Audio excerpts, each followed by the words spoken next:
Shalom. Let's go to a verse that I really love.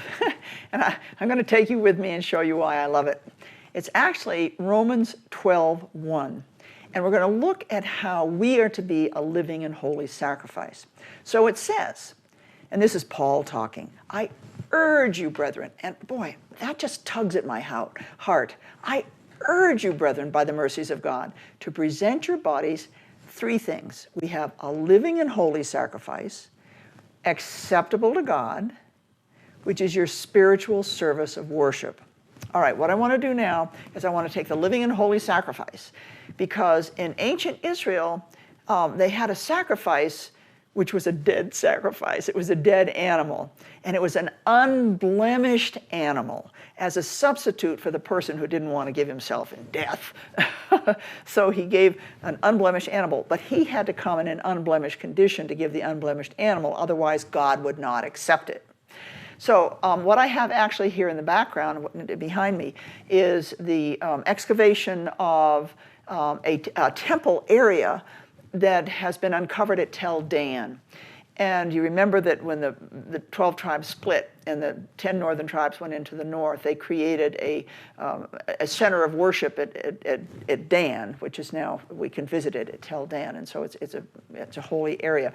I mean, it was an altar. It was an area for altar, taking the place of the altar in Jerusalem. So what we have here is we have just a drawing of an altar with a sacrifice being burned on the altar. And the purpose of the sacrifice was to be able to draw near to God, because you could only draw near without sin or blemish. And God smelled the sweet aroma. And again, the purpose in ancient Israel was the principle of substitution. You have an unblemished animal, but you had to come in an unblemished condition. Now, what does God tell us? I mean, what does Paul tell us in Romans? He says, present your bodies not only a living sacrifice, you know, we're not dead, we're coming as a living sacrifice, but you have to be a holy sacrifice.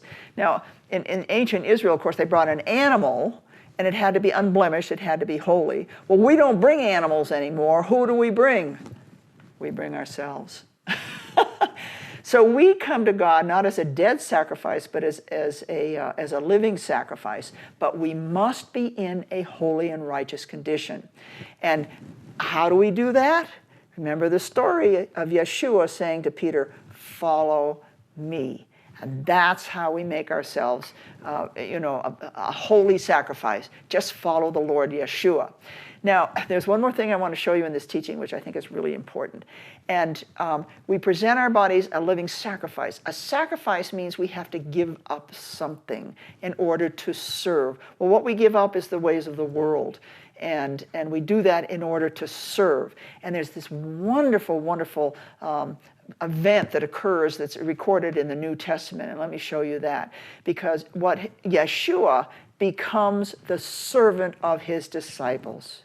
He poured water into the basin and began to wash the disciples' feet and to wipe them with the towel with which he was girded. And he said, if then the Lord and the teacher washed your feet, you also ought to wash one another's feet. So we become holy, but then we're the sacrifice. We give ourselves. We give ourselves as a servant under our Master, Lord Yeshua. We serve others. And that is our spiritual service of worship. And that's what Paul tells us in Romans 12:1. So if you want to go to that verse and pin it up on the mirror, in front of in your bathroom so that you see it every day, it's a wonderful verse to remember. Shalom.